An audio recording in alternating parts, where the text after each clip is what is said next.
Powered by Melbet.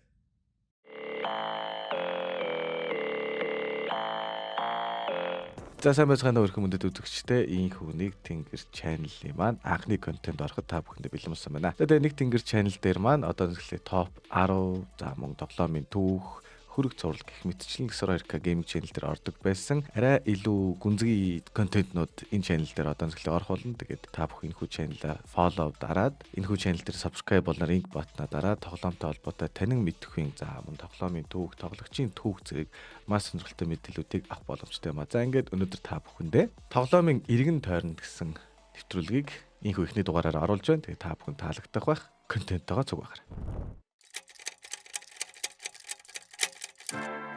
2021 оны 11-р сарын 11-нд бидний удаан хүлээж байсан Rocket Bay болон Beer Night студиогийн хөгжүүлсэн Fragile тоглоом албан ёсоор нээлттэй хийсэн. Тоглоомын содон арт стайл зохиол зэрэгээрээ монголчилтгүй дэлхийн нийтийн анхаарлыг ч татаад амжсан байдаг. Зохиолын хувьд тэр болгон видео тоглоомын салбарт дурддагдаад байдаггүй хүүхдийн хүчирхийлэл, хүний наймаа, эд эрхтний олборлолт зэрэг хүн сэдвүүдийг хөндөснөөрөө онцлог юм а. Борлуулалтын хувьд VGI буюу Video Game Insight сайтын тооцооллоор Steam дээрээс ойролцоогоор 12,300% борлуулж $105,000 буюу 350 сая төгрөгийн борлуулалт хийсэн хэмээн үзсэн байна.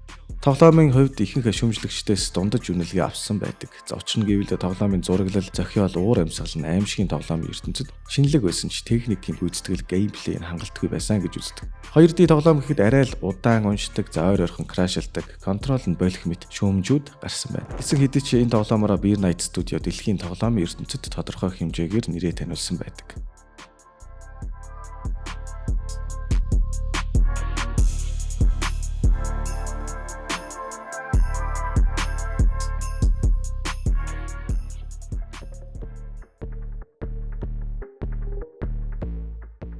2021 оны 8-р сарын 10 Carnival Hunt announcement trailer.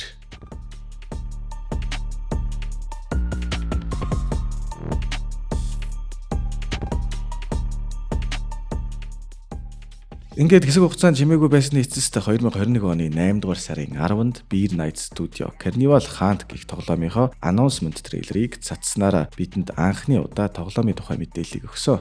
Энэ удаад тэдний трейлер маш олон гадаад дотоодын тоглоом сонирхчдын анхаарлыг татлаа. Харин трейлерийн төгсгөлд бас нэгэн сонирхолтой зүйл байсан нь Support Us on Kickstarter гэх мессеж юм а.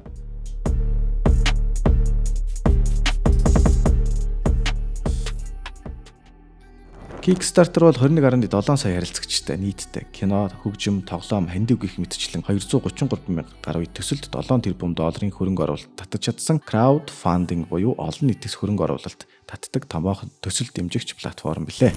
Beer Night Studio-гийн хувьд Carnival Hunt тоглоомынхоо үндсэн хөрөнгийг олон нийтээс татан босгохоор шийдсэн энэ юм. Тэдний хувьд энэ нь тэдний анхны Kickstarter-ийн төсөл биш. За анх 2020 онд Fragile тоглоомынхоо хөрөнгийг энэ зарчмаар татах $20,000 гол үсгэж $3,000 хөрөнгө татаж байсан байдаг. Харамсалтай нь Kickstarter дээр гоолдоо хүрч чадахгүй бол мөнгөө авч болдоггүй байх нь. Carnival Hunt-ийн хувьд $20,000-5,000 хооронд өөрсдийн онцлогтой багцуудаас худалдан аван дэмжих боломжтой юм. Үүсгэсэн зориултын хувьд их сонирхолтой. Эхний зорилго нь $50,000. За энэ тоглоомын үндсэн хөгжүүлэлт болон нэмэлт үе бүтээх хөрөнгө нь байдаг. Харин дараагийнх нь гол бол $70,000. Эр хөрөнгөөр тоглоомын дөрвүүд болон түүхийн тухай харуулсан комик бүтээх юм. $90,000 хүрвэл тоглоомын шинэ механикууд, $120,000 хүрч чадвал Carnival Hunt-ыг PlayStation, Xbox зэрэг консолууд руу порт хийх. За тэгээ баяртай мэдээ гэвэл $1,470 гаруй дэмжигчдээс $122,426 босгож чадсан байна.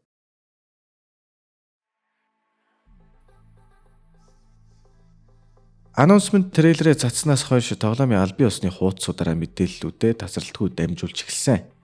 2023 оны 1-р сард албан ёсны cinematic трейлерээ цацсан дээр нэгэн шин зүйл байсан нь трейлер Cryptivo гэх компани логогоор эхэлж байлаа. За Cryptivo бол Америкийн Сан Диегогоос гаралтай тоглоом нийлэгч компани юм а. Publisher буюу нийтлэгч компани нь тоглоомын голчлон маркетинг, борлуулалт хариуцсан ажилладаг. За 2023 оны 6-р сард тоглоомын геймплей трейлерыг цацаж бүрч их хүмүүсийн анхаарлыг татсан. За тэрч бүхэл видео тоглоомын томоохон сайтуудын нэг IGN хүртэл албан ёсны сувгуудаараа татсан байдаг. За мөн дашим дуулахад Lexor 2K болон Melbet хамтраад та бүхэнд шинэ жилийн нэгэн уралдааныг зарласан. Энэхүү уралдааны ялагчид BenQ-гийн 360 Гц монитор, Logitech брендийн маус, чихвч, Razer брендийн кейборд, за мөн CS:GO-ийн 10 гаруй скины эзэд болох боломжтой юм а. Тэгэхээр маш олон уралдааны ялагч тодорхой байгаад тэгэхээр та бүхэн description хэсэгт байгаа линкээр ороод уралдаандаа идэвхтэй оролцоорой. Carnival хаант ба эргэлзээ. 2023 оны 7 дугаар сард тэд Kickstarter дээр зорилготой хүрч бүх хөрөнгө оруулалтаа босгож чадсан юм. За харамсалтай нь удалгүй бүх зүйл айнар чимээгүй боллоо. За Carnival хаантын хэвд 2024 оны 6 дугаар сард нээлттэй хийн хэмээн зарласан ч одоо хүртэл тоглоом гараагүй байгаа. Хамгийн ачиргалтай нь тэд жил гарын хугацаанд албан ёсны хуудасуудаараа дамжуулан нэг ч мэдээлэл хүргээгүй байгаа. За Crypto компани Carnival хаантын тухай чимээгүй байгаад байгаа. За тэд тоглоом яагаад удаад байгаа тухай Rocket Bay өөрөө Монголд тоглоом хөгжүүлнэ гэдэг үнэхээр хүнд бас шинэлэг зүйлээ. Тоглоомын програмууд их цөөхөн, за бид хамгийн сайныг нь шилж авсан. За гэсэн ч тэр бусад програмуудтайгаа одоо ажиллах дурггүй байгаа. Тэгээ биднийг ясандаа ганцхан л програмертай бас тэр уушигны өвчнөр өвчлсөн гэсэн утгатай зүйл ирсэн байдаг.